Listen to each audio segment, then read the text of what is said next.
پاکستان، ایران اور عراق کا working group بنانے پر اتفاق۔ 1 جنوری سے ایران اور عراق جانے والے زائرین کو باقاعدہ رجسٹرڈ کیا جائے گا۔ مخصوص ادارے زائرین کو لانے اور لے جانے کے ذمہ دار ہوں گے۔ وزیر داخلہ محسن نقوی کا تہران میں سہ ملکی اجلاس سے خطاب۔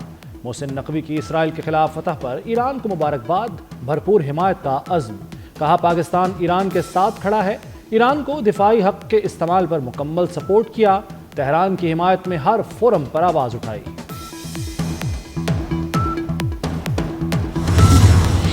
وزیر داخلہ محسن نقوی کی کوششیں رنگ لے آئیں۔ ایران نے پاکستانی زائرین کے لیے ویزا فیس ختم کر دی۔ ڈبل انٹری ویزا کے لیے پاکستانی زائرین سے ویزا فیس نہیں لی جائے گی۔ 40 چہلم سید الشہداء کے زائرین کے لیے سفر کی انشورنس فیس عام حالات کے مقابلے نصف ہوگی۔ ایران نے پاکستانی زائرین کے لیے نئی ویزا پالیسی جاری کر دی۔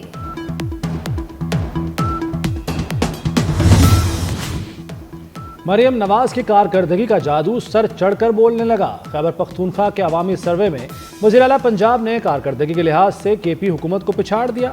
خیبر پختونخوا کے عوام بھی مریم نواز کی کارکردگی سراہنے پر مجبور۔ عالمی طور پر مستند عوامی سروے میں مریم نواز دوسروں سے بہتر وزیر اعلیٰ قرار۔ مریم نواز کے پی وزیر اعلیٰ سے زیادہ مقبول قرار۔ خیبر پختونخوا کے 62% کے پی حکومت سے نالاں، حمایت صرف 38% رہ گئی۔ خیبر پختونخوا کے نصف عوام نے کے پی حکومت کو کرپٹ قرار دے دیا۔ علی امین گنڈاپور عوام میں اعتماد اور ساکھ کھو بیٹھے۔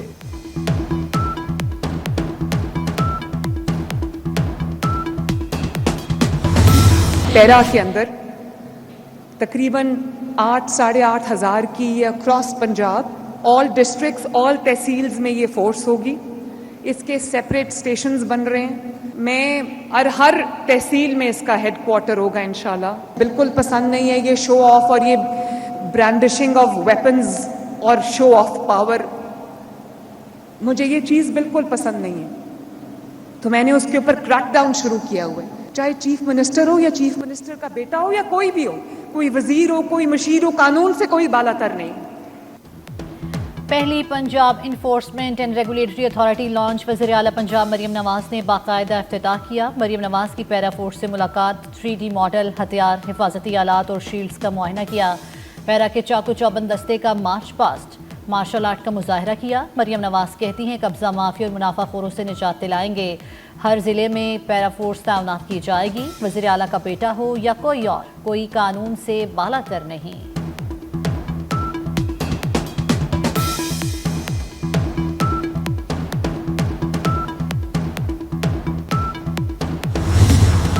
چینی کی ڈبل سینچری کا ذمہ دار کون؟ وزیر خزانہ محمد اورنگزیب کا واضح جواب دینے سے گریز۔ 200 روپے قیمت کو معمول کی کارروائی قرار دے دیا۔ کہتے ہیں قیمتوں میں اتار چڑھاؤ روز کا کام ہے، گندم اور چینی کو ڈی ریگولیٹ کر دینا چاہیے۔ وفاق اور صوبائی حکومتیں ذخیرہ اندوزوں کے خلاف ایکشن لیں۔ محمد اورنگزیب نے ہڑتال کے معاملے پر کل صنعتکاروں کو اسلام آباد بلا لیا۔ حکومتی مشینری ناکام، چینی کی قیمت بددستور شہریوں کی پہنچ سے باہر۔ کراچی، لاہور، پشاور، کوئٹہ میں چینی 200 روپے کلو۔ ملک کے دیگر شہروں میں بھی چینی کی ڈبل سینچری۔ دکانداروں نے سرکاری نرخ نامے ہوا میں اڑا دیے۔ من مرضی قیمتیں نافذ، پھل اور سبزیاں بھی مہنگی۔ شہریوں نے شکایتوں کے انبار لگا دیے۔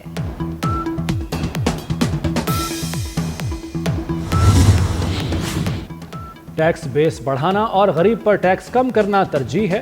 عوام کی سہولت کے لیے ٹیکس گوشواروں کو ڈیجیٹل اور مختصر کیا، مرکزی ڈیٹا بیس سے منسلک کر کے آسان ترین بنا دیا۔ وزیراعظم شہباز شریف کا FBR کی ڈیجیٹلائزیشن پر جائزہ اجلاس سے خطاب۔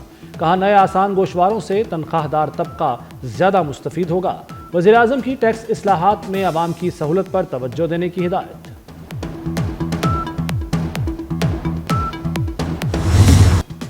پاکستان سٹاک ایکسچینج میں ایک اور ریکارڈ سازتے 100 انڈیکس 1,36,000 کی سطح عبور کر گیا۔ انڈیکس میں 2,202 پوائنٹس کا اضافہ ریکارڈ۔ انڈیکس 1,36,502 پوائنٹس پر بند ہوا۔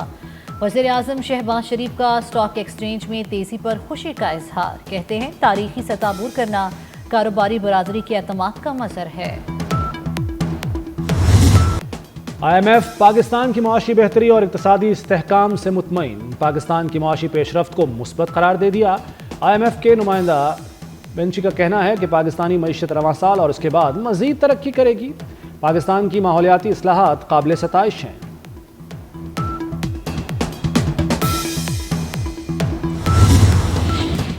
فرنٹیئر کانسٹیبلری کو ملک گیر فیڈرل فورس میں تبدیل کر دیا گیا۔ صدر مملکت نے فرنٹیئر کانسٹیبلری ری آرگنائزیشن آرڈیننس 2025 جاری کر دیا۔ آرڈیننس کے مطابق فرنٹیئر کانسٹیبلری اب فیڈرل کا کانسٹیبلری کہلائے گی۔ ایف سی ایکٹ 1915 میں ترمیم منظوری کے بعد آرڈیننس جاری کیا گیا۔ حکومت پاکستان نے یہ فیصلہ کیا کہ اس کو اکنالج کیا جانا چاہیے اور ان کو بھی اسی طرح ری سٹرکچر ری ویمپ کرنا چاہیے جیسے پاکستان میں باقی لا انفورسمنٹ فورسز ہیں۔ اس میں اب پورے پاکستان سے لوگ بھرتی کیے جائیں گے، یہ اب پورے پاکستان کی فورس ہوگی۔ اس میں نئی ایڈیشن، نئے ونگز جو کہ عصر حاضر کے ہیں وہ اس میں بنائے جائیں گے۔ وزیر مملکت برائے داخلہ طلال چودھری کہتے ہیں قیام امن کے لیے ایف سی کا خصوصی کردار ہوگا۔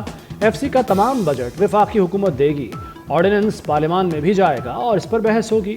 ایف سی میں پورے پاکستان سے لوگ بھرتی کیے جائیں گے۔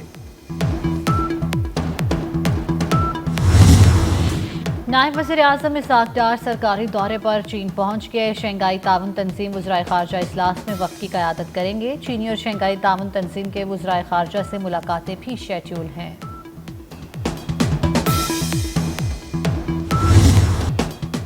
لاہور سمیت پنجاب کے مختلف شہروں میں موسلادھار بارش۔ لاہور میں صبح سے وقفے سے بارش۔ گجرانوالہ، قصور، پتوکی میں بادل کھل کر برسے۔ نشیبی علاقے زیریاب۔ فیصل آباد، اکاڑا اور ساہیوال میں برسات۔ محکمہ موسمیات نے جمعرات تک مزید بارشوں کی پیشگوئی کر دی۔ پہاڑی علاقوں میں لینڈ سلائیڈنگ کا خدشہ۔ لکی مروت میں بارشی پانی کے جوہر میں نہاتے ہوئے 2 بھائیوں سمیت 4 بچے ڈوب کر جاں بحق۔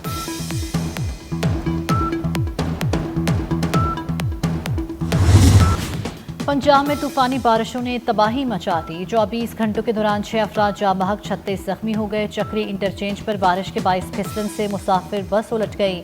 حادثے میں 4 افراد جاں بحق، 22 زخمی ہوئے۔ اکاڑا میں آسمانی بجلی گرنے سے 2 افراد دم توڑ گئے۔ منشن آباد میں مدرسے کی چھت گر گئی، ملبے تلے دب کر 2 طالب علم جاں بحق، 12 زخمی ہو گئے۔ دیپالپور میں جھونپڑی گرنے سے 4 افراد زخمی ہوئے۔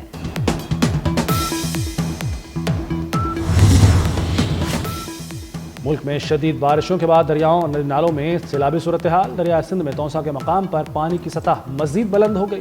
گدو اور سکھر بیراج پر نچلے درجے کی سیلابی صورتحال۔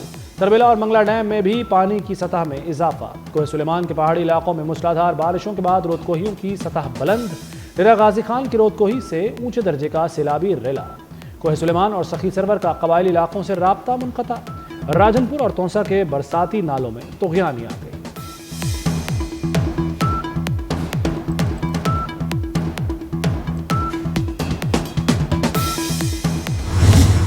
آئندہ پنجاب اسمبلی میں گالم گلوچ نہیں ہوگی۔ حکومت اور اپوزیشن کے اجلاس میں 5 شرائط رکھی۔ آئین کے آرٹیکل 223 کی پابندی کراؤں گا۔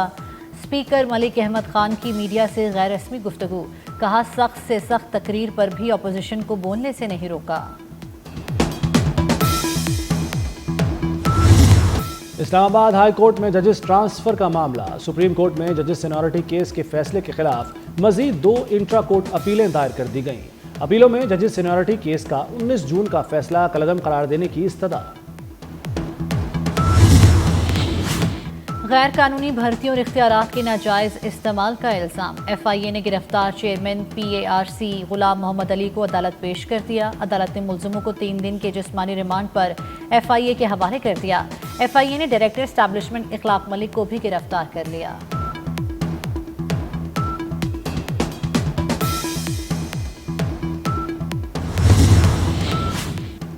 وزیر اعلیٰ پنجاب کا اپنی چھت اپنا گھر منصوبے کی رفتار مزید تیز کرنے کا حکم۔ مریم نواز کی زیر صدارت اپنی چھت اپنا گھر منصوبے پر اجلاس۔ وزیر اعلیٰ کو منصوبے پر تفصیلی بریفنگ۔ 51,000 سے زائد خاندانوں کو چھت فراہم ہوگی۔ اسرائیلی وزیر اعظم کا غزہ پر قبضے کا منصوبہ جنگ بندی معاہدے میں رکاوٹ بن گیا۔ سیز فائر کے لیے قطر میں ہونے والے مذاکرات پر کوئی پیش رفت نہ ہو سکی۔ اسرائیلی وحشیانہ کارروائیاں شدت اختیار کر گئیں۔ اسرائیلی فوج کے حملوں میں مزید 95 فلسطینی شہید ہو گئے۔ پانی کی تقسیم کے مقام پر فلسطینیوں کو نشانہ بنایا گیا۔ رفح میں بھی امدادی مرکز پر کھانے کے منتظر فلسطینی شہید ہوئے۔ بیت الحنون پر اسرائیلی فوج کے حملے میں تقریباً 50 بم گرائے گئے۔